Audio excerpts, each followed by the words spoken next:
A storage owner can't say yes to an offer they do not have physically in their hands. And so this is an example of a student that wanted to buy the storage facility, and he's like, oh, it's too much, I'm not gonna put an offer. And so I actually challenged him. I said, hey, you need to submit an offer, because an offer actually shows you that you value it at X.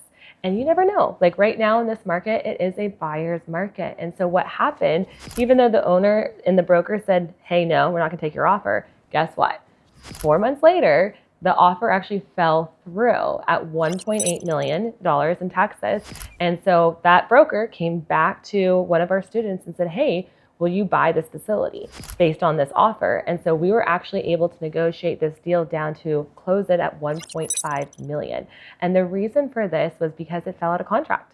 And this is happening a lot right now. And this storage owner had a big pain. Like his wife had cancer, sadly.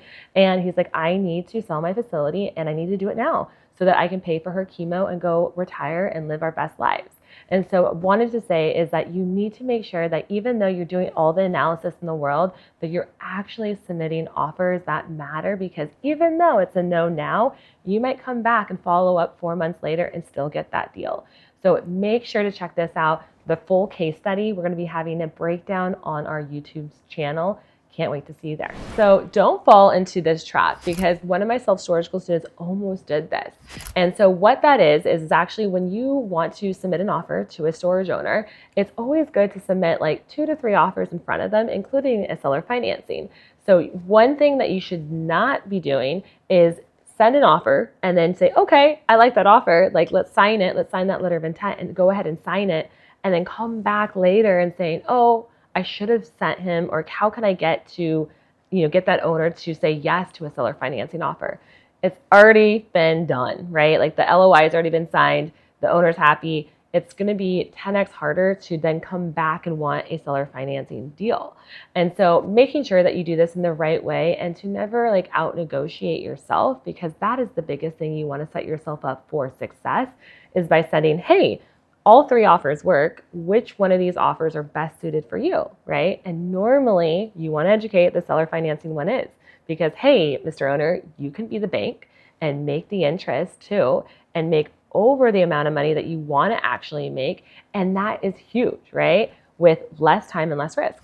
And so one of the biggest things is never out negotiate yourself. Make sure if you're going to send them an offer, those are the offers that you're looking at, and you can't go back on that offer, okay? So yes, there is such a thing as retrading, which is something that is also a little bit of a no-no in self-storage.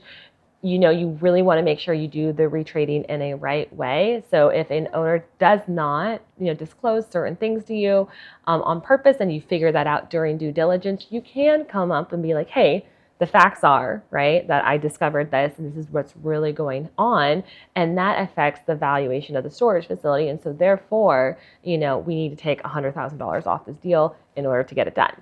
There's a right way we want to approach it, and the wrong way we want to approach it.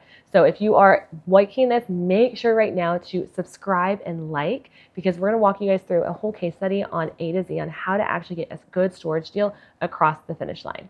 Thanks so much.